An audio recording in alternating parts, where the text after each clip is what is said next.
Oi, pessoal! Esse é o episódio 3 da série. Nos dois últimos episódios, eu falei sobre os termos de uso do YouTube e sobre direitos autorais. Então, se você não assistiu ainda, corre lá para entender a série todinha. E o tema de hoje é provavelmente o mais citado e o mais mal compreendido por criadores de conteúdo no Brasil inteiro. O tal do Fair Use. Você provavelmente já ouviu alguém usar ele como argumento para justificar qualquer tipo de uso de conteúdo de terceiro. Então, por exemplo, falar, é Fair Use, então eu posso, Fair Use me protege, etc, etc. O problema é que a maioria das pessoas que falam isso não sabe o que o Fair Use realmente é, de onde ele vem e principalmente que ele não existe no Brasil do jeito que as pessoas pensam. Então esse episódio vai mudar a forma como você entende esse tema, que é essencial para você que cria conteúdo aqui no YouTube. Vamos lá? De onde vem o Fair Use, gente? O Fair Use é um instituto do direito americano. Ele está previsto na seção 107 do Copyright Act dos Estados Unidos, que é a lei de direitos autorais americana. Ele foi construído inicialmente pela jurisprudência americana, ou seja, pelos tribunais, e depois foi incorporado à lei. A lógica por trás dele é permitir o uso não autorizado de obras protegidas em certas circunstâncias, sem precisar pedir permissão ao titular dos direitos. É importante dizer que o sistema americano, diferentemente do brasileiro, é a common law, que é uma tradição jurídica que dá muito espaço aí para a interpretação dos juízes e para a criação de regras a partir de precedentes, diferente aqui do Brasil, que é civil law. E isso significa que o fair use é uma cláusula aberta. Não existe uma lista fechada de situações em que ele se aplica. Cada caso é analisado individualmente. Vamos para um exemplo. Vamos supor que um canal americano usa um trecho de 30 segundos de uma música para fazer, uma crítica musical. O titular da música processa. O juiz americano ele vai analisar o caso usando os 4 critérios do fair use e decide se aquele uso específico foi justo ou não.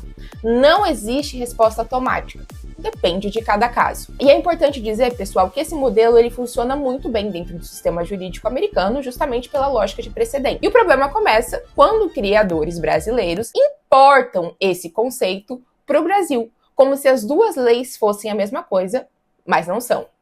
Antes de explicar o que existe no Brasil, é importante que você entenda exatamente como o fair use americano funciona, porque você vai ver que esses critérios que circulam aí em vários vídeos, tutoriais e políticas de plataforma são bem diferentes. Vamos lá, a seção 107 do Copyright Act estabelece 4 fatores que os tribunais americanos devem considerar ou consideram, para avaliar se o uso é fair use. O primeiro fator é a finalidade e caráter do uso. O uso tem finalidade comercial ou educacional sem fins lucrativos? O uso é transformativo, ou seja, adiciona algo novo à obra original ou é apenas uma mera reprodução? Usos transformativos têm mais chances de ser considerados fair use. O segundo fator é a natureza da obra protegida. Obras factuais têm proteção mais fraca do que obras criativas. Então, usar trechos de um documentário é diferente de usar trechos de uma música ou de um filme de ficção. O terceiro fator é a quantidade e a relevância da parte usada. Quanto mais você usa, menor a chance de ser fair use. Gente, mas não é só uma questão de quantidade. Então, se você usa uma parte pequena, mas que é, digamos, o coração daquela obra, o trecho mais importante e reconhecível da obra, isso pesa contra o fair use, mesmo que a quantidade seja bem pequenininha. E o quarto fator é o efeito sobre o mercado da obra original. Esse é considerado um dos mais importantes. O uso substitui a obra original? Reduz a demanda por ela? Compete com ela no mercado? Se sim, pesa fortemente contra o fair use. Então, esses 4 fatores são pesados juntos. Nenhum deles isoladamente define o resultado. E nenhuma fórmula garante que um uso específico é fair use.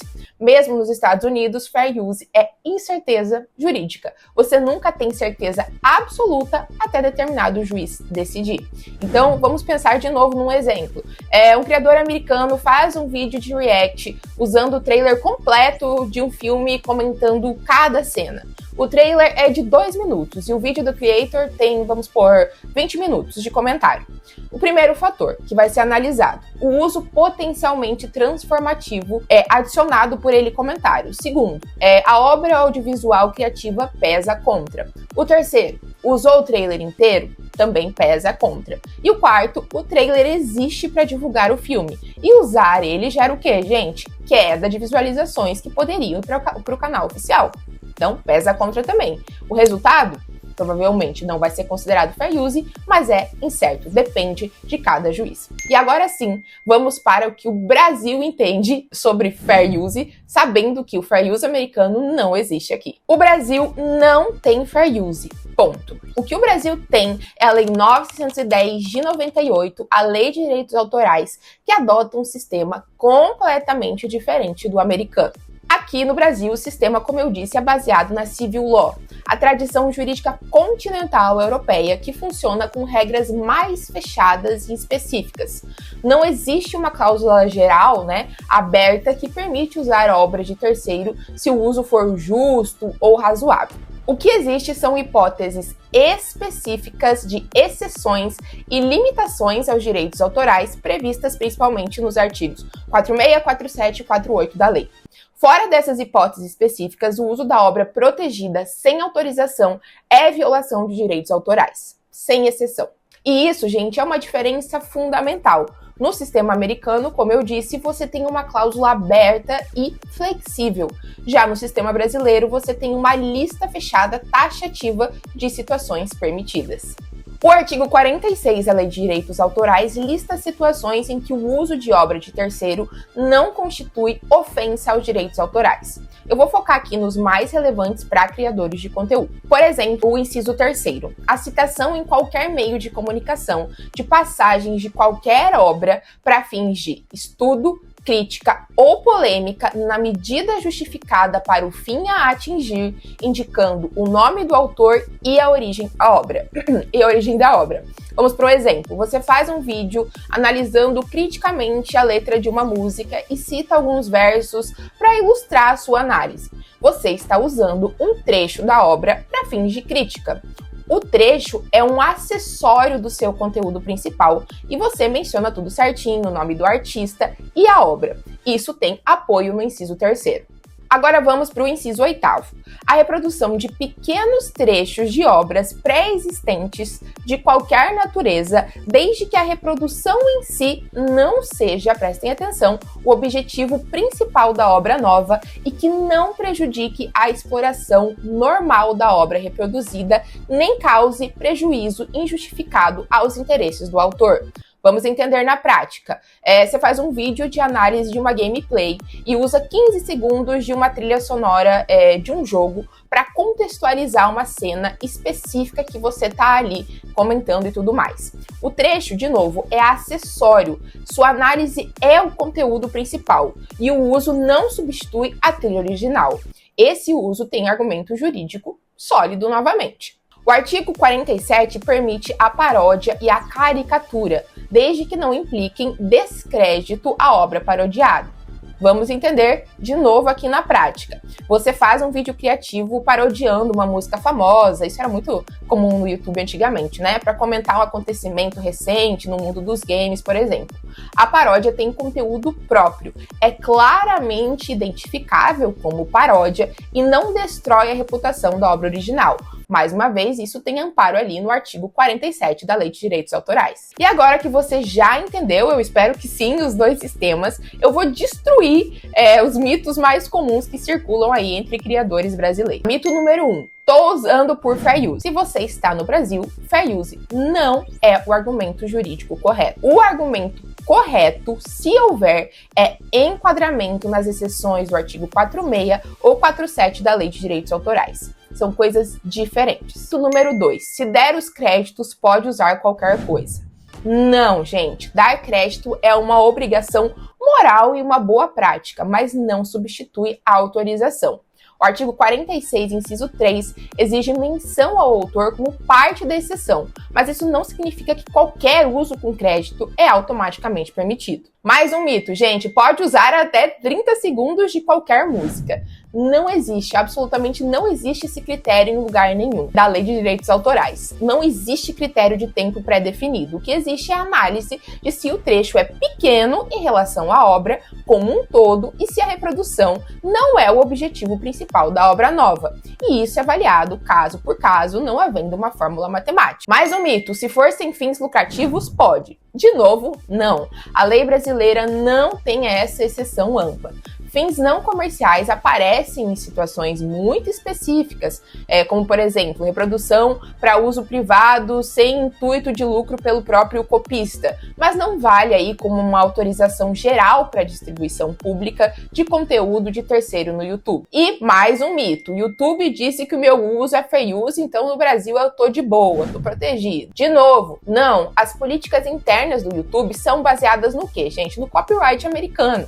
Então, se o YouTube aceita o seu conteúdo pela política interna da plataforma, isso não significa que você está protegido pela lei brasileira. Prestem atenção nisso. Um titular de direitos pode ainda assim mover uma ação contra você aqui no Brasil com base na Lei 9.610 de 98, que é a Lei de Direitos Autorais. E agora eu quero comentar com vocês aqui um desenvolvimento jurisprudencial importante e que você precisa saber. O Brasil, ele é signatário da Convenção de Berna, que é o principal tratado internacional de direitos autorais. Essa convenção estabelece o chamado teste dos 3 passos, segundo o qual uma exceção aos direitos autorais só é válida se ocorrer em casos especiais, não prejudicar a exploração normal da obra e não causar prejuízo injustificado aos interesses do autor. O Superior Tribunal de Justiça passou a adotar, gente, esse teste como critério de interpretação das exceções do artigo 46 da lei que eu já citei para vocês.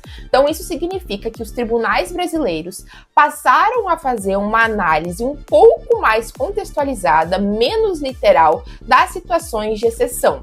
Esse desenvolvimento não cria um fair use brasileiro, mas permite aí uma análise mais aberta de casos de crítica, comentário, análise, informação, desde que o uso passe aí pelos 3 critérios da Convenção de Berna. Nesse sentido, vamos entender, por exemplo, um vídeo de react que usa trechos de uma série para comentar criticamente cada episódio, muito comum, né?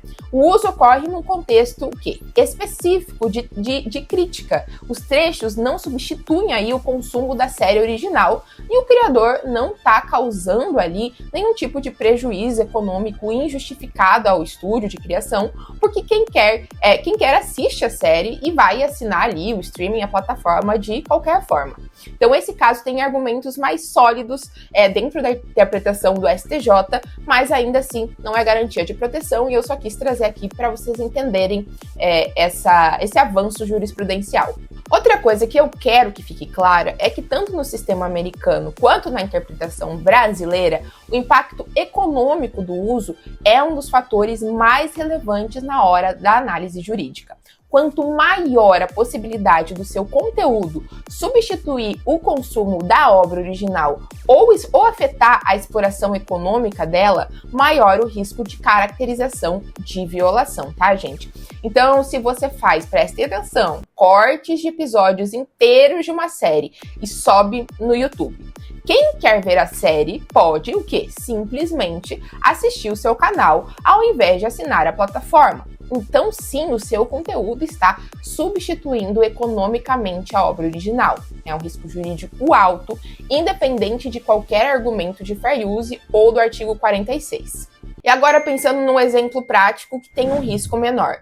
Você faz uma análise aprofundada mesmo de um episódio, usando trechos curtos para ilustrar aí cada ponto da análise. O que vai acontecer? Quem assiste o seu vídeo provavelmente já assistiu o episódio, eu faço isso, ou vai querer assistir depois. Então, o seu conteúdo ele não substitui completamente. Lógico, há um risco jurídico menor, mas ainda existente. Não existe risco zero quando se usa conteúdo de terceiros sem autorização.